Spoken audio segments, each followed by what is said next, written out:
Our children come in with a relatively low level of literacy skills. Our NFER scores are relatively low, and therefore we have to build, obviously, some capacity in the children. So part of our work in Key Stage 3 is about improving the base levels of literacy. We have a wide range of intervention strategies for those weakest children, but for the average and the bright children, it's actually about reinforcing those skills and obviously transferring them from subject to subject, so that they're developing literacy not only in languages, but there will be literacy-based activities in history and geography and all their other subjects that they come across on a day-to-day basis. Language is a skill for life. We've significantly increased the amount of time spent on literacy-based activities right throughout the school, so that literacy as a feature of all subjects is part of our definite part of a methodology. We believe that the skills they pick up from English or from languages are totally transferable right across the curriculum.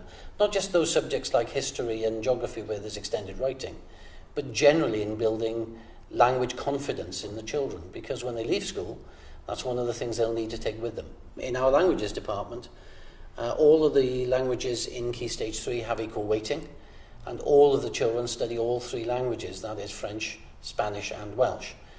The methodology used is very, very similar from language to language, so that the skills are built and it's only the host language that changes. And that, of course, has a net impact when we transfer that to English, because the same skill set is used in English. So the children understand the principles of grammar, they understand the principles of developing their vocabulary and improving their spelling, and using a broader and wider range of words. And that's inevitably having end benefits for us in terms of GCSE results and in terms of modern foreign language take-up, which is extremely high in this school. For the team to come and work across such a crucial area as English and languages and see them all together, and the pupils could suddenly think, oh yeah, we did that in English. Oh, I can see it. So there's lots of transferable skills, and it gave them a lot more confidence to tackle subjects that they wouldn't normally do. For example, with women's kites, right to women's kites, I got to know my pupils a lot better because they were able to express themselves, albeit, some sentences in Spanish, some sentences in French. But in English, the conversation was really nice and extended, and just giving them the opportunity to study in Spanish and French, a subject which we wouldn't normally touch on. And then English, obviously, working with us as well. We had a Silk Cymru inset, and we decided that off the Silk Cymru inset we were actually using different terminology. So for example, in languages we were using connectives, whereas in English they were using conjunctions when we talked about extension words. So we decided to have the same terminology in all of the faculty, so that means that pupils could access and extend and make their work better and know the terminology. So from that we had working groups. We chose particular things that we were interested in, such as dictionary divas or kites for women's rights, and we got together in working groups with members across all of the faculties, and we produced all the resources together. I think there's been a major impact on standards by adopting these strategies. Pupils are so much more confident.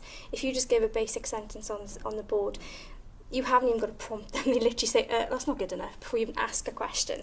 And you can see them naturally going up to the resource table, taking the VCOPs, going up to Warbook, using Warbook, using Prof, using this key slope. And they take that sentence and they make it into a big paragraph using past, present, reason, opinion, future. And you're only there to help them. They're independent learners. You're just literally there to guide them on that journey of producing a really good paragraph.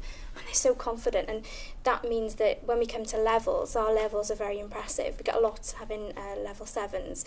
And for our uptake, pupils opt for languages because they're so confident in the work that they produce, coupled with the fact they get normally the highest level at KC3 in MFL or Welsh. So our uptake, we've got at present 94% of the year group study a language for GCSE, whether it's French, Spanish or Welsh, or a combination of the both. Yeah, it's useful in all our languages, Spanish, French, English and Welsh, because it helps us extend our writing, it improves the accuracy of our spelling, and it makes us achieve a high level and be more confident in our languages. And it shows me the links between all three languages, and it shows me the similarities and the things they have in common, and I got to be more confident and more independent learner.